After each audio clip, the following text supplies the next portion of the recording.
बेटे मुझे लग रहा है अब आपने डायफ्रैक्शन भी कंप्लीट कर लिया होगा और पोलराइजेशन की थ्योरी भी कंप्लीट कर ली होगी, ठीक है ना जी। तो इतना बड़ा था भी नहीं चैप्टर, घर पे पढ़ा भी होगा आपने, मैंने आपको बताया भी था कल सब डिटेल में। तो अब अपने क्या करते हैं, एक कल एग्जाम्पल मैंने सब करवा दिए थे, सच है ना। हाँ, एग्जाम्पल भी करवा दिए थे, कॉन्सेप्चुअल भी।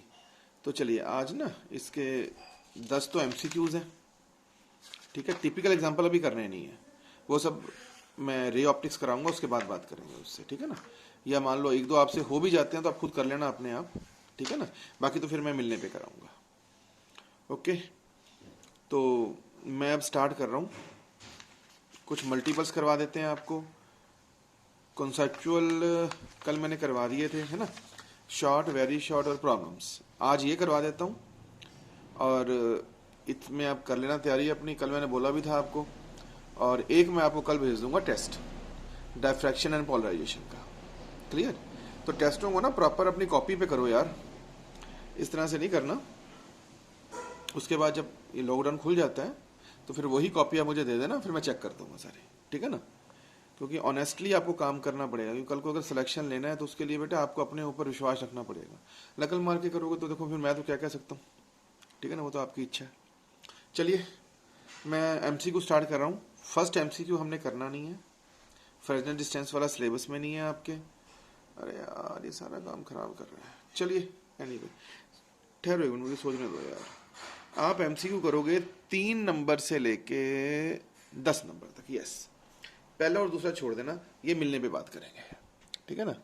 3 से 10 एमसीक्यू करने हैं इसमें। चलो मैं देखता हूँ, जैसे थर्ड क्वेश्चन ही है, पोलराइजेशन एंगल 60 डिग्री है तो रिफ्रैक्टिव इंडेक्स बताओ। तो यार ये तो आपको पहले ही पता है। क्वेश्चन नंबर 3/6/228 एमसीक्यू का, तो याद आ गया होगा, म्यू IP60 है यार, 1060√3, लो जी 1.732, आंसर ए चॉइस है। फोर्थ क्वेश्चन है, which one of the following can't be polarise. अब याद करो, ऐसी कौन सी चीज है जिसको आप पोलराइज नहीं कर सकते। लॉन्गिट्यूडनल वेव को, क्योंकि पोलराइजेशन से तो ट्रांसफर वेव होती है। और ये पढ़िए सी चॉइस, साउंड वेव, याद आ गया, वही +1 वाला क्वेश्चन, ठीक है ना। ये देखो 6th क्वेश्चन है कि रिफ्लेक्शन वाले केस में रिफ्लेक्टेड और रिफ्रैक्टेड लाइंस में कितने का एंगल होता है, 90 डिग्री का। मुझे लगता है कि आपको क्या क्या क्या कर गया ये, एक मिनट है। A ray of light fall on transparent slab of μ1 reflected and transmitted are, अच्छा अच्छा अच्छा सॉरी, ये पूछ रहे हैं, अब उल्टा कर दिया। म्यू क्या होता है, 10 IP, है ना। ये कहता है जी μ1 है तो IP कितना होगा, 45 एच वाइज, ठीक। ये भी आपको आता है यार। ये देखो 8वां क्वेश्चन है, sound wave are not EM wave, क्यों। साउंड वेव EM वेव क्यों नहीं है, क्योंकि आपको याद होगा मैंने +1 में कराया भी था कि जो साउंड वेव है ना, वो मटेरियल पे डिपेंड करता है। साउंड वेव मटेरियल पे डिपेंड करती है, ये मैकेनिकल वेव है। और light wave non mechanical wave है ना। तो इसका जवाब भी डी चॉइस आ गया कि sound wave the can't pass through vacuum, वही चीज है। तो ठीक है बेटे, आई थिंक कोई प्रॉब्लम नहीं है, बड़े आराम से आप कर सकते हैं, नो प्रॉब्लम। चलिए कॉन्सेप्चुअल मैंने करवा दी है आपको। लो जी वेरी शॉर्ट में आओ, एक मिनट बेटा मैं थोड़ा देख लूँ। है वेरी शॉर्ट में है 9 नंबर से लेके 32 तक। डॉपलर इफेक्ट तो मैंने करवा दिया था, मुझे लगता है आप सारे करना है यार। मैं आपको ना इसमें से अच्छे अच्छे बोल के भी सुना देता हूँ, और जो कुछ ना समझ आए तो फिर डॉट करो, कोई बात नहीं, मिलने पे बात करेंगे। क्योंकि हो सकता है ना ये 2 चीज़ें मैंने ना भी कराई हूँ, है ना। जैसे फर्स्ट क्वेश्चन है, नेम 1 फिनोमिना, वेरी शॉर्ट का है, क्वेश्चन नंबर 9/6/233 है, वेरी शॉर्ट का। कहता है name 1 phenomena that is shown by light wave, पर साउंड वेव से वो शो नहीं होता, पोलराइजेशन, ठीक है ना। ये देखो 11th क्वेश्चन पूछा है, is blue light from the sky polarise और नॉट। अब बेटे जो विबग्योर पैटर्न है उसकी लाइट तो पोलराइज ही होगी ना, ठीक है ना। Yes it is polarised, no problem, हाँ ठीक है ना। अब आगे पढ़ो 10th question, can EM wave भी पोलराइज्ड। यस सर, क्योंकि ट्रांसवर्स नेचर है तो पोलराइज होगी। अब जैसे 14th क्वेश्चन देखो, ये +1 वाला ही है। क्या अल्ट्रासोनिक वेव जो पोलराइज होगी? ना। क्यों?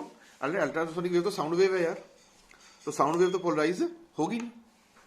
ये भी याद आ गया होगा। ये देखो 18वां question, is headlight of car क्या प्लेन पोलराइज लाइट है? ना ना ना ना ना। क्यों लाइट नहीं? क्यों पोलराइज लाइट नहीं है? जब तक इसके आगे आप पोलराइजर नहीं लगाओगे ये पोलराइज कैसे हो जाएगी? ठीक है ना जी। तो ईएम वेव ट्रांसफर वेव होती है, कोई सन वगैरह से जो लाइट आती है, स्काई से आती है, वो भी ट्रांसफर वेव होती है।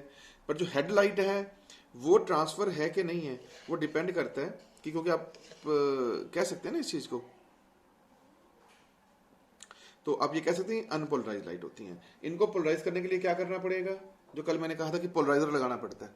तभी हेडलाइट के सामने अगर आप एक क्रिस्टल लगा देते हैं टूरमेलिन वगैरह का, तो फिर वो पोलराइज हो जाएगी।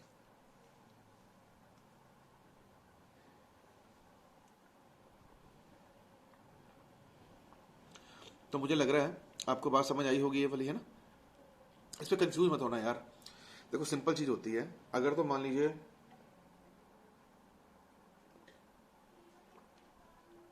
आपको ईएम वेव वगैरह के बारे में बोले या सिंपल सन से लाइट्स वगैरह के बारे में बोले, तो बेसिकली ईएम वेव है, ठीक है ना? बेसिकली ट्रांसवर्स नेचर है, कोई दिक्कत वाली बात नहीं है। अब ये टॉर्च की लाइट है, हेडलाइट है, इसको अपने सन के लाइट से कंपेयर नहीं कर सकते, ठीक है ना? क्योंकि फिर ये क्या होती है कि नेक्ड आई से देखो तो ये सब की सब क्या है? अनपोलराइज है ना? और पोलराइज करवाना है इनको तो आपको पोलराइजर लगाना पड़ेगा, ये सिस्टम होता है, ठीक है ना? मतलब जो ईएम वेव है वो तो भगवान ने बना के दी हुई है, ट्रांसवर्स नेचर, तो वो तो नेचुरली बात है कि ईएम वेव को पोलराइज कर भी सकते हैं, और चलो बनी बनाई हो भी जाती है, ऐसी कोई बात नहीं है। क्योंकि बहुत बार सन से ऐसी लाइट आती है कि उसमें वाइब्रेशन नहीं आते, ठीक है ना? ट्रांसवर्स नेचर शो कर देती है ईएम वेव। लेकिन जो हेडलाइट वगैरह है जो हम खुद बनाते हैं लाइटें, उनका बेटे ऐसा होता है ना कि जैसे हेडलाइट का जो बल्ब है वो सोडियम का लैंप है या मरकरी का लैंप है। बेटे उनकी मरकरी की अपनी वेपर है, सोडियम की अपनी वेपर है, क्या पता वो कैसे इग्नाइट करेगा। तो उसे फिर हम यही मानते हैं कि ये सर नेक्ड आई में यूपीएल है, ठीक है? हाँ जी, 19 और 20 क्वेश्चन ये दोनों डॉट कर देना। मतलब ये मल्टीपल के बहुत शानदार चीजें हैं, इसको बहुत अच्छे से बना के दिखाऊंगा, ठीक है सर? 21 आपको आता ही है, म्यू दिया हुआ है। ये देखो 23 क्वेश्चन है, which among X ray, sound wave और रेडियो वेव जिसको आप पोलराइज कर सकते हैं? कॉमन सेंस है, साउंड वेव को नहीं करना। मैंने आपको बोला था ना कि ये साउंड वेव से मैंने चैप्टर स्टार्ट किया था कि ट्रांसवर्स नेचर को ये ऑबे करता है, लॉन्गिट्यूडनल को नहीं करता, और साउंड वेव एक लॉन्गिट्यूडनल वेव है। तो मैं कहता हूँ क्वेश्चन ही एक ही क्वेश्चन देख लो 10 बार पूछा हुआ है। 31 क्वेश्चन फिर सीबीएसई में, sound wave can't be polarise, why? क्यों? इसमें ट्रांसफर नेचर नहीं होती, ठीक है ना? बाकी जब हम मिलेंगे ना तो मैं आपको साउंड वेव का डायग्राम भी बना के दूंगा, वो चिंता मत करो। ये देख लो 29वां question, which phenomena leads us to the conclusion that light is transverse in nature? Polarisation of light. अगला क्वेश्चन देखो, is light from sodium lamp polarise? No, it's not polarise. पर हाँ पोलराइज, ये गड़बड़ कर गया यार। Is light from a sodium lamp polarised? अगर पोलराइड लगा दो फिर तो पोलराइज हो ही जाएगी, इसने नो क्यों लिखा है? एक्चुअली पता है क्या चक्कर है, ये थोड़े बुक में ये आंसर गलत है इसका, 28वें का आंसर गलत है बेटे। कहता भी क्या is light from a sodium lamp polarised? नहीं नहीं, कहता सोडियम लैंप से जो निकलने वाली लाइट पोलराइज होती है, नहीं, आंसर सही है, नहीं है, no it is not polarise, बिल्कुल सही आंसर है। हाँ, अगर आपसे पूछे भी क्या इसको पोलराइज कर सकते हो? Yes sir, by the use of polariser. अब जैसे ये देखो 27 क्वेश्चन है, क्या पोलराइजिंग एंगल आईपी कलर पे डिपेंड करता है? ये देखो म्यू क्या होता है, याद आ गया, tan आईपी, और म्यू याद आ गया lambda vacuum by lambda medium, तो mu proportional to 1 by lambda medium, ठीक है ना? तो नेचुरली बात है यार, जिसका लैम्डा ज्यादा उसका म्यू कम, तो होता नहीं होता विबग्योर। अब तो समझ गया हो गया आप यार, है ना? तो लेफ्ट टू राइट जाने पर रेड का लैम्डा ज्यादा है तो रेड का जो आईपी क्या होगा, कम होगा।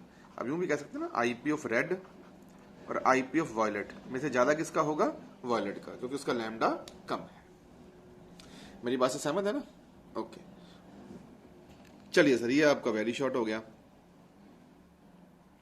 शॉर्ट में देखें, शॉर्ट में ही देखो आ गया second question, what is elliptically polarise light? मैंने बोला था ना आपको कल, वो E01 E02 वाला जो कल कराया था, ये मैं अब शॉर्ट कर रहा हूं। ये वाला क्वेश्चन नंबर 12 अपॉन 6/235। बड़ा मजा आएगा आपको बेटे, आराम से पढ़िएगा। ये आपको ना मैं बेस ही ऐसा बनवा रहा हूँ कि ये चैप्टर आपकी उंगलियों पे खेले। ये लो जी, याद आ गया ना, पर विद इक्वेशन सब कुछ बना देना। 60 डिग्री वाला भी आ गया। फिर कहता है पोलरॉइड क्या होते हैं, वो याद करिए, रेगुलर क्लस्टर वाला, वो भी आपको आ गया। और 17वां क्वेश्चन CBSE में आया, वो ग्राफ बना के दिखाओ आई और थीटा का। कल से कितनी बार तो बना लिया यार हमने, याद आ गया। चलिए ये भी ठीक है। इसके बाद ये देखो आपका क्या बोलते हैं, 18वां question, when an object stream through calcite crystal, तो हमें दो इमेजें दिखती हैं, अरे डबल रिफ्रैक्शन। लेकिन अब आपकी बुक ने तो डबल रिफ्रैक्शन लिख दिया, पर प्लीज आप पेपर में ऐसा मत करना। आप वही पॉजिटिव क्रिस्टल है या ये नेगेटिव क्रिस्टल है, इसमें किसकी वेलोसिटी ज्यादा है, कौन आगे है कौन पीछे है, हर एक चीज अच्छे से कर लेना। ठीक है सर। लो जी, करते करते सारे क्वेश्चन सॉल्व हो गए। लो बेटे, अब आ गया मेरा मनपसंद क्वेश्चन, क्वेश्चन नंबर 22। ठीक है ना, CBSE 12 में आया हुआ है। लो जी, इस क्वेश्चन को अपने नोट्स में जरूर कर लेना। क्वेश्चन नंबर 22 को ये मैंने जान के थ्योरी में कराया नहीं था, मैंने कहा चलो न्यूमेरिकल आने तो फिर ही करेंगे। Question number 22 upon 6/236। लो जी, अब आराम से सुनो, ये आने वाला है MCQ में क्वेश्चन। दो पोलराइड A और B आपस में क्रॉस्ड पोजीशन पे है। ये देख बेटा, ये रहा A नंबर पोलराइड, ये रहा B नंबर पोलराइड, आपस में क्रॉस्ड पोजीशन पे है। गुप्ता सर आपकी बात बिल्कुल ठीक है। चलो आगे जी। How should a third polaroid C be placed between them, इनके बीच में कहीं मर्जी। ये लो जी, मैंने C नंबर पोलराइड लगा दिया ताकि intensity, so that the intensity of polarized light transmit by B reduced to 1/8 of intensity of UPL incident on A। कहता ऐसे करने पे हमने देखा कि A पे जो हम इंटेंसिटी UPL की I0 इंसिडेंट कर रहे हैं, UPL, यहां से निकलने वाली जो इंटेंसिटी है उसकी वैल्यू I0/8 हो। क्लियर? तो चाहता क्या भाई ये, तो क्या चाहता क्या है ये, हाउ शुड, अच्छा एंगल पूछने की जरूरत है, कोई बात नहीं सर। आप क्या कहो कि जनाब माना ये एंगल थीटा है, तो बेटे कॉमन सेंस है ये वाला एंगल क्या हो जाएगा, 90 माइनस थीटा। एक ही बात है, क्योंकि इन दोनों में कितने का एंगल है, 90 डिग्री का। मैं ठीक कर रहा हूं ना, इन दोनों में कितने का एंगल है, 90 डिग्री का। तो अगर ये एंगल थीटा मान लो, 90 माइनस थीटा मान लो। ओके, अब स्टेप टू स्टेप चलो। इसकी इंटेंसिटी I0, तो इसकी कितनी होगी, I0/2, कल कराया था। Yes sir. इसकी कितनी होगी, I0/2 कॉस स्क्वायर थीटा। अरे मालस ला यार इन दोनों का। अब इन दोनों का कितना होगा, I0/2 कॉस स्क्वायर थीटा और कॉस स्क्वायर 90 माइनस थीटा। पहले मुझे ये बताओ, ये पल्ले पड़ा कि नहीं पड़ा। अरे बेटे कल ही तो सिखाया था कि जो I0 कॉस स्क्वायर थीटा, ये I0 तो ये I0/2।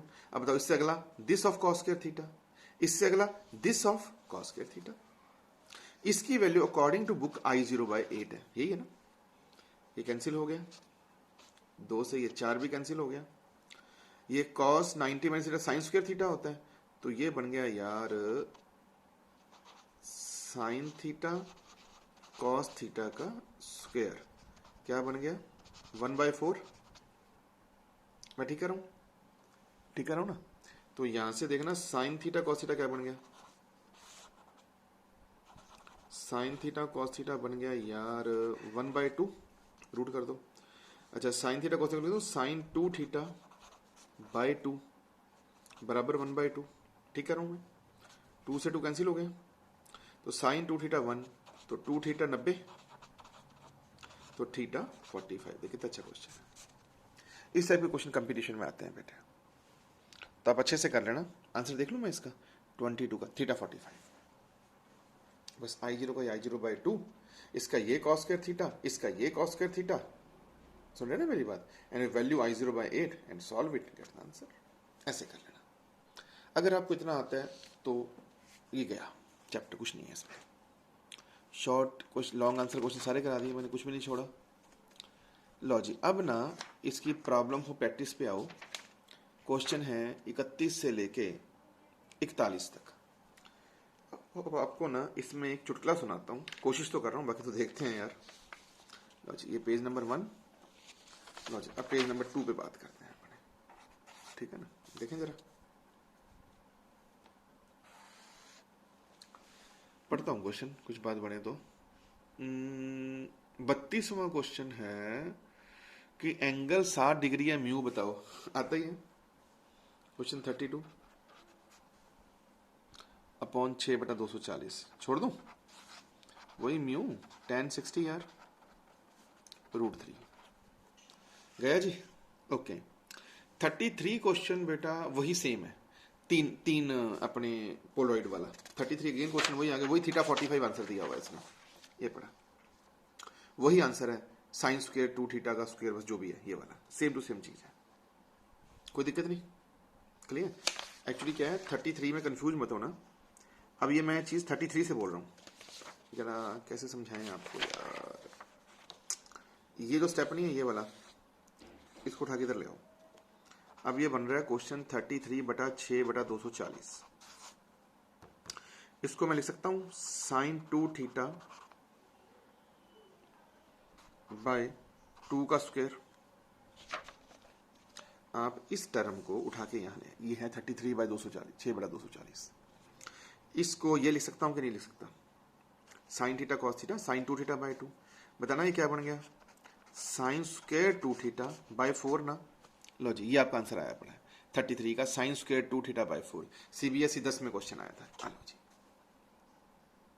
ठीक है ना, इस चीज को मैंने उठा लिया, एग्जैक्टली वही 3 डायग्राम वाला है, बन गई बात। अब जैसे 34 है, इसका आंसर है 37 डिग्री, याद आ गया होगा। 5 का आंसर है 33 डिग्री, अरे वही वाले यार, ठीक है ना। 37 का फिर 37 डिग्री, 37 का 37 डिग्री हुई है। ओके, 39 क्वेश्चन अगेन वही आ गया 45 वाला, सेम टू सेम जो भी करवाया था ये वाला। इसे हुआ क्या है यार, सेम टू सेम चीजें डाली जा रही है।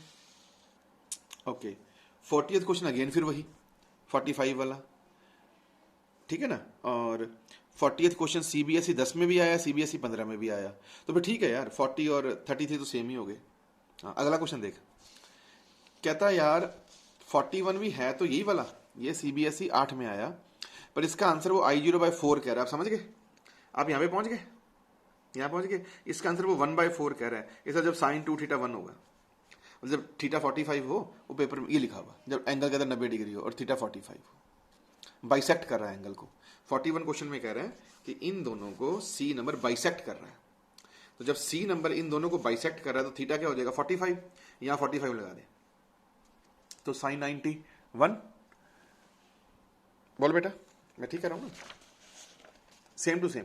वो इन दोनों को बाइसेक्ट करवा रहा है, तो यहाँ तो 45 लगा दे, साइन 91 तो 1/4 आंसर 41 का आया हुआ 1/4। अब तुम ध्यान से देखो, अकेला यही क्वेश्चन 5-6 बार दिया हुआ है। देखो जी, पल्ले पड़ी कहानी क्या नहीं। लो सर, चैप्टर आपका कंप्लीट।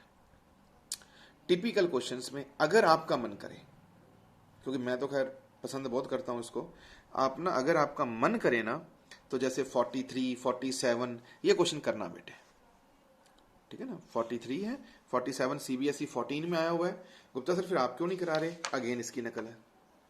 43 फिर इसकी नकल है, ठीक है ना मेरी बात। तो आप ये 43, 47 कर लेना। 44, 45 मैंने करवाया हुआ है। एक क्वेश्चन अभी अपन को रे ऑप्टिक्स में करना है, ठीक है सर। ओके, तो कुल मिला के आपको एक मोटी सी बात समझा देता हूं। इस टाइम की चीजें भी लगानी आ गई आपको, कलर निकालने भी आ गए, मैं ठीक कर रहा हूं ना,